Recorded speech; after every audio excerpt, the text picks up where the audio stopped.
एक समय की बात है। जंगल में नदी किनारे एक विशाल बरगद के पेड़ के नीचे आचार्य चाणक्य और चंद्रगुप्त एक साथ बैठे थे। तभी अचानक से चंद्रगुप्त ने पूछा, गुरुदेव, इस दुनिया में कौन नहीं चाहता है कि धनवान बने? मेहनत तो सभी करते हैं, धनवान बनने की सभी कोशिशें करते हैं, लेकिन मैंने अक्सर देखा है कि कुछ इंसान कम मेहनत करके भी अमीर हो जाते हैं। लेकिन गरीब मेहनत मजदूरी करता है, पसीना बहाता है, लेकिन फिर भी वह कभी धनवान नहीं बन पाता। क्या मेहनत से ही धन कमाया जा सकता, अमीर बना जा सकता है? चाणक्य मुस्कुराए। उनकी आंखों में वह तेज था जो सदियों से नीति के रहस्यों को संजोए हुए था। वे बोले, चंद्रगुप्त, जिंदगी में एक बात हमेशा याद रखना, मेहनत तो गधा भी करता है, गधा भी भारी बोझ उठाता है, दिन रात खटता रहता है, लेकिन गधे की तरह मेहनत करने वाले इंसान हमेशा गरीब ही रहता है। लक्ष्मी उसी के पास आती है जो बुद्धिमान होता है। मेहनत अमीरी धनवान व्यक्ति मेहनत से नहीं, अपनी बुद्धि से बनता है। अगर यह बात सबको समझ में आ गई, उस दिन समझो कि कायनात पलट सकती है। सब कुछ बुद्धि का खेल है। हकीकत में तुम्हें धनवान बनने के लिए मेहनत का 1% भी रोल होता ही नहीं है, क्योंकि मेहनत सिर्फ मजदूरी और दिमाग की चोरियां, यानी जो अपने दिमाग का इस्तेमाल नहीं करना चाहते हैं, उनके हिस्से ही आती है। अगर तुम धनवान बनने की राह पर हो तो सबसे पहले तुम्हें मेहनत छोड़नी पड़ेगी। तुम्हें वो चीज सोचनी पड़ेगी जैसे तुम अपने दिमाग को काम पर लगा सको। तब चंद्रगुप्त ने कहा, हे गुरुदेव, मुझे आज कृपा करके इन सभी चीजों के बारे में बताइए। चाणक्य ने सिर हिलाया और बोले, ठीक है, आज मैं तुम्हें इन्हीं बातों को बताऊंगा, इसलिए चंद्रगुप्त, तुम मेरी बातों को ध्यान से सुनो। नमस्कार दोस्तों, DBR कोट्स YouTube चैनल में आपका स्वागत है। इस वीडियो को अंत तक देखें, क्योंकि वीडियो में छिपे हैं चाणक्य नीति के वे रहस्य जो आपकी जिंदगी बदल सकते हैं। और अगर आपको चाणक्य नीति पसंद है तो बस कमेंट में आप चाणक्य नीति लिखते हैं। हम समझ जाएंगे कि आप हमारे वीडियो को देखते हैं और आपको बहुत पसंद आ रही है। तो चलिए वीडियो की शुरुआत करते हैं। अब चाणक्य ने चंद्रगुप्त की ओर देखा और बोले, तब चाणक्य ने चंद्रगुप्त से कहा, मैं यह नहीं कहता कि तुम्हें मेहनत की आवश्यकता नहीं है। धनवान बनने के लिए मेहनत तो करनी ही पड़ेगी, परंतु उस मेहनत का तरीका थोड़ा अलग होगा। आज मैं तुम्हें वही समझाने जा रहा हूं। याद रखना, मेरी यह बातें तुम्हारे पूरे जीवन में काम आएंगी। चंद्रगुप्त, धन की देवी लक्ष्मी को आकर्षित करने के लिए मैं तुम्हें 7 ऐसे नियम बताऊंगा जो सदियों से राजाओं को सम्राट और गरीबों को धनवान बना चुके हैं। यह नियम मेहनत की नहीं, बुद्धि की पूजा करते हैं। हर नियम के साथ मैं एक छोटी सी कहानी सुनाऊंगा जो इनकी गहराई समझाएगी। ध्यान से सुनो, क्योंकि यह शब्द तुम्हारी किस्मत बदलने वाले हैं।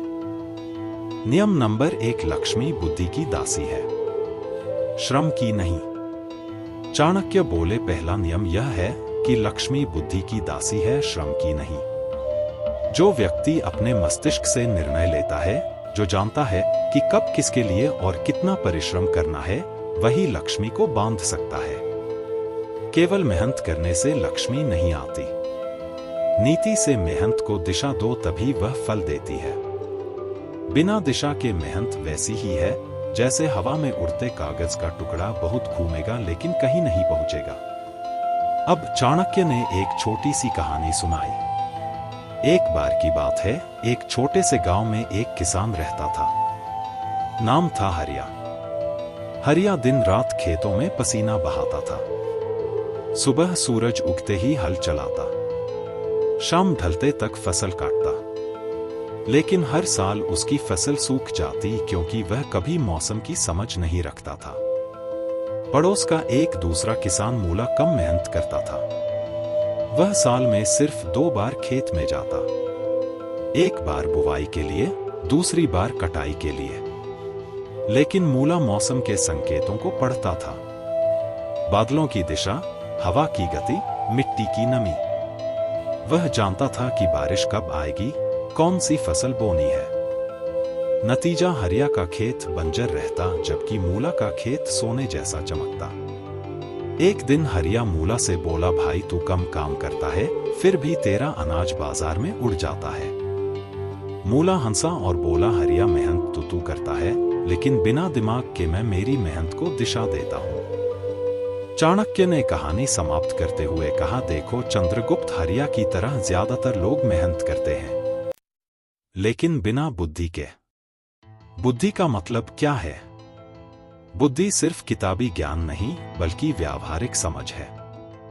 उदाहरण के लिए, अगर तुम एक दुकानदार हो तो सिर्फ सामान बेचने से नहीं, बल्कि ग्राहक की जरूरत समझने से धन आता है। मान लो बाजार में सर्दी का मौसम है।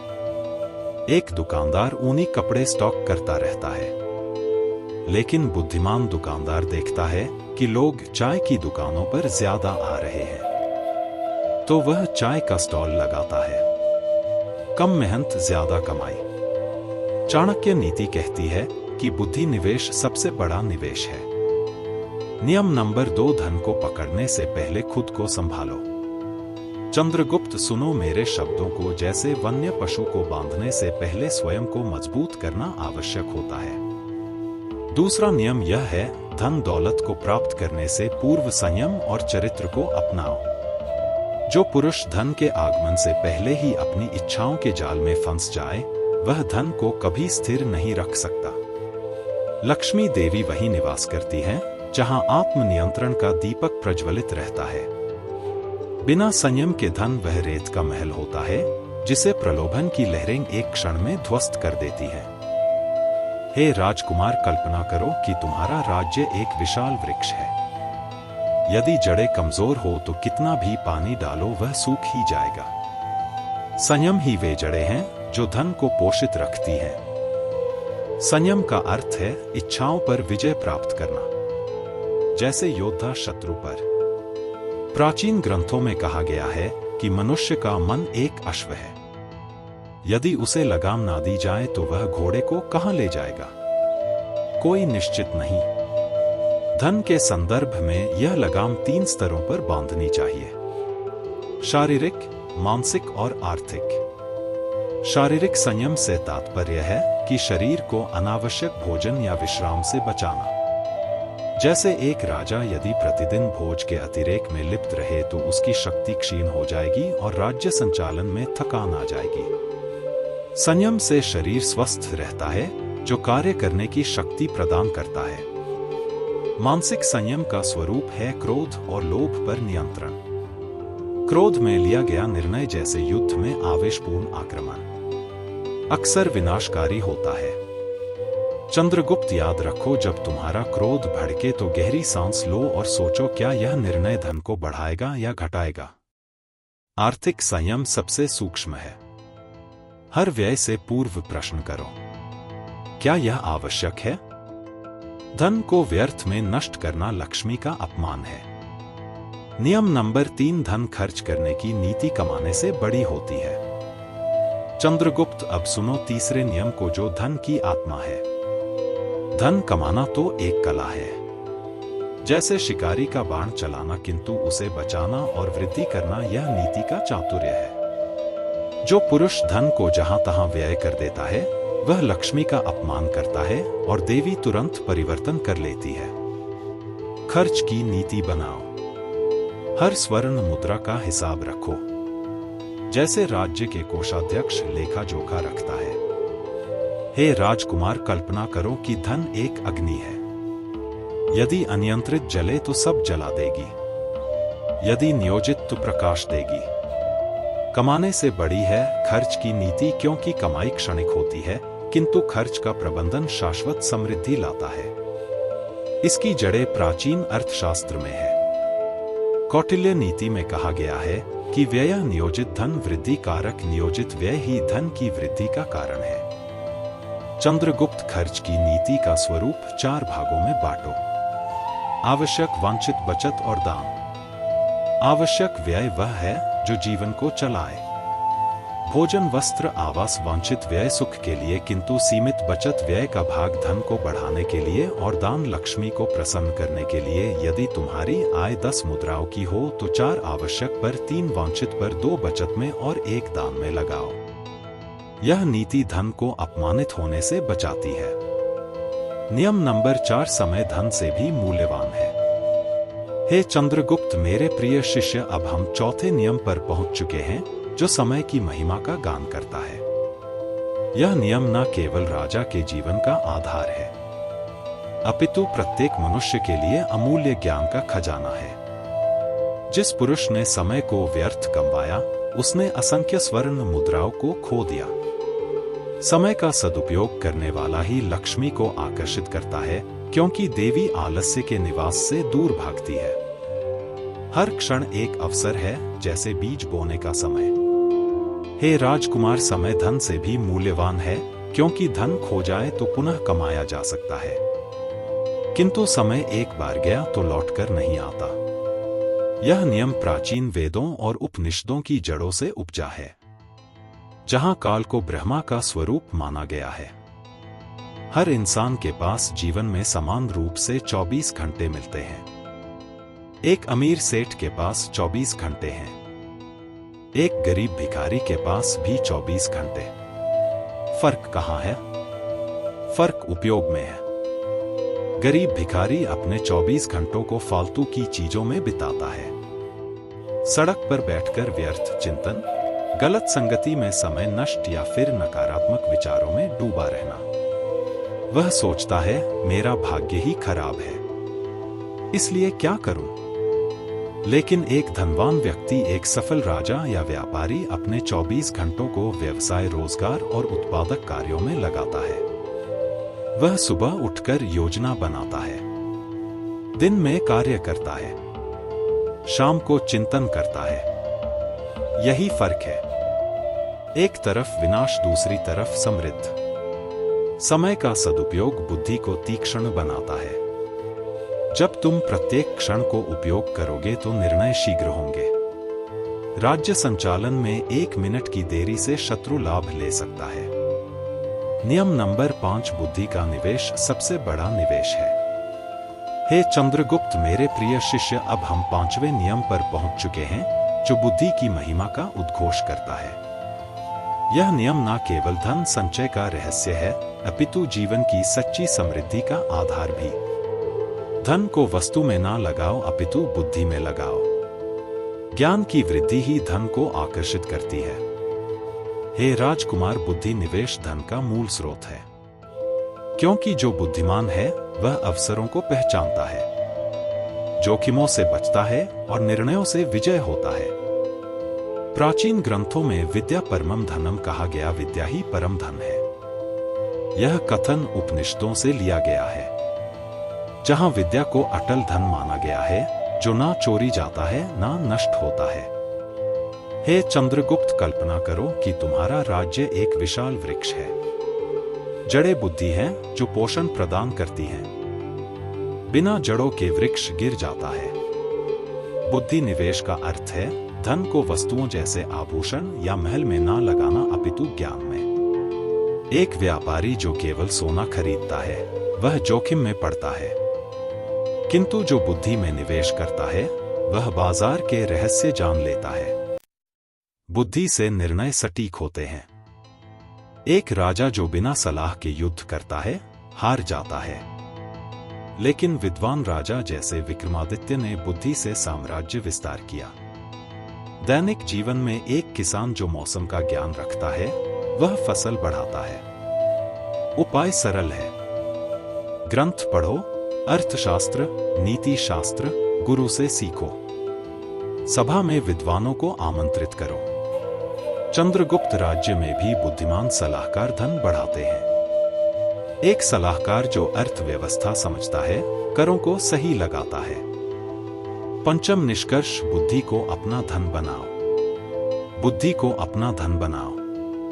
यह वाक्य मात्र एक सलाह नहीं, अपितु एक मंत्र है जो प्राचीन काल से लेकर आधुनिक युग तक हर सफल पुरुष का मूल आधार रहा है।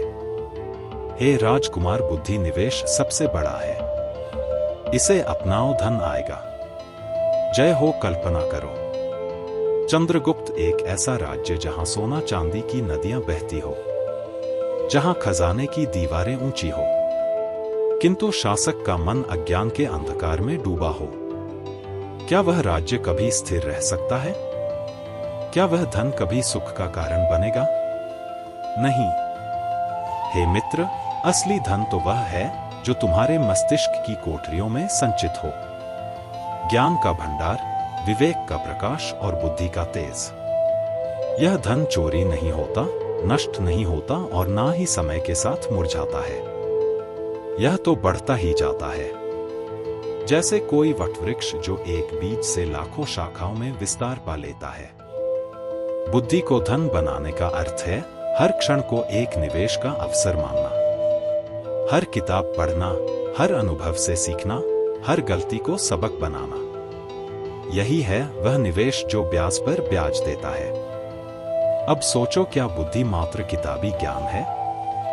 नहीं, चंद्रगुप्त, बुद्धि तो वह ज्वाला है जो मन को प्रज्वलित करती है, जो निर्णयों को दिशा देती है और जो जीवन की जटिलताओं को सरल बनाती है। प्राचीन आर्षि कहते थे, विद्या विनयम ददाति, ज्ञान विनम्रता प्रदान करता है। लेकिन आज के युग में जब दुनिया तेजी से बदल रही है, बुद्धि को अपनाने का अर्थ है निरंतर सीखना। कल्पना करो, एक योद्धा जो तलवार चलाने में निपुण हो किंतु रणनीति से अज्ञानी हो, वह कभी विजय नहीं हो सकता। ठीक वैसे ही व्यापार में धन कमाना मात्र पर्याप्त नहीं, बुद्धि से उसे संभालना, बढ़ाना और संरक्षित रखना ही असली कला है। हे चंद्रगुप्त, तुम्हारा राज्य मौर्य साम्राज्य का प्रतीक है। विशाल, शक्तिशाली, किंतु उसकी नींव बुद्धि पर टिकी है। चाणक्य जैसे गुरु ने यही सिखाया, बुद्धि से बंधे रहो तो धन स्वयं तुम्हारा दास बनेगा। इस निष्कर्ष में हम कुछ गहन बातें छुएंगे जो शायद सीधी ना लगे, किंतु घूम फिराकर उसी सत्य तक पहुंचाती हैं कि असली धन तुम्हारे दिमाग में बसता है। यदि तुम्हारा मन सही दिशा में हो, यदि शिक्षा और ज्ञान की जड़ें गहरी हो, तो समृद्धि तुम्हारा अनुसरण करेगी। तुम कभी गरीब नहीं हो सकोगे, क्योंकि गरीबी तो बाहरी आभूषणों की कमी है, न कि आंतरिक प्रकाश की। आओ इन बातों को विस्तार से समझें। जैसे कोई नदी जो मुहाने से समुद्र तक बहती हुई हर किनारे को स्पर्श करती है। नियम नंबर 6, अवसर पहचानने वाला ही अमीर बनता है। हे चंद्रगुप्त, मेरे प्रिय शिष्य, अब हम छठे नियम पर पहुंच चुके हैं, जो अवसरों की चेतना का आह्वान करता है। यह नियम धन प्राप्ति का कुंजी है, जो सतर्कता सिखाता है। अवसर को देखो, पहचानो और पकड़ो। जो अवसरों को बुनाता है, वही लक्ष्मी का स्वामी बनता है। हे राजकुमार, अवसर जीवन के बीज हैं। इन्हें बो तो वन उगता है, अन्यथा रेगिस्तान रहता है।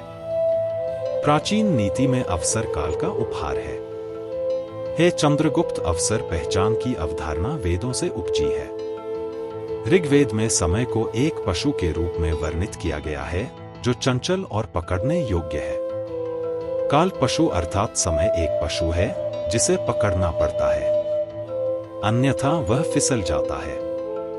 यह सूक्ति हमें सिखाती है कि अवसर क्षणिक है, जैसे कोई जंगली पशु जो जंगल में लपकता फिरता है। यदि सजग ना हो तो हाथ से निकल जाते हैं। उपनिषदों में अवसर को संयोग माना गया, वह संयोग जो सिद्धि की ओर ले जाता है, जहां देवता और मनुष्य का मिलन होता है। यहां अवसर मात्र संयोग नहीं, अपितु कर्म और भाग्य का सन्नाद है। चाणक्य नीति में मैंने लिखा, उद्योगेन ही सिद्धति कार्याण, उद्योग से कार्य सिद्ध होते हैं और उद्योग अवसर पहचान का प्रथम चरण है। नियम नंबर 7, धन को रोकने की कला सीखो। हे चंद्रगुप्त, मेरे प्रिय शिष्य, अब हम 7वें नियम पर पहुंच चुके हैं, जो धन संरक्षण की सूक्ष्म कला का रहस्य उजागर करता है। यह नियम कमाई की चमक से परे जाकर धन की स्थिरता पर जोर देता है, क्योंकि कमाना सरल है किंतु संभालना चातुर्य की मांग करता है। धन रोकने की कला अपनाओ। हे राजकुमार, यह कला विविध में निहित है। एक स्थान पर ना रखो। अपितु बहुधा स्रोतों में बांटो ताकि एक की हानि से सब नष्ट न हो। प्राचीन अर्थशास्त्र में संरक्षण वृद्धि का आधार है। कौटिल्य अर्थशास्त्र में मैंने स्वयं वर्णन किया है कि धनम रक्षित विविधन पथेन, धन को विविध मार्गों से संरक्षित करो, क्योंकि एक ही द्वार से आग लग जाए तो सब जल जाता है। आओ हम इसकी साहित्यिक और सैद्धांतिक पृष्ठभूमि से लेकर व्यावहारिक उपायों तक गहनता से चर्चा करें। मैं इसे एक राज्यसभापति के भाषण की भांति विस्तार पूर्वक समझाऊंगा ताकि तुम्हारा हृदय और बुद्धि दोनों इसमें रमा जाए और तुम राज्य संचालन में इस कला के स्वामी बन जाओ।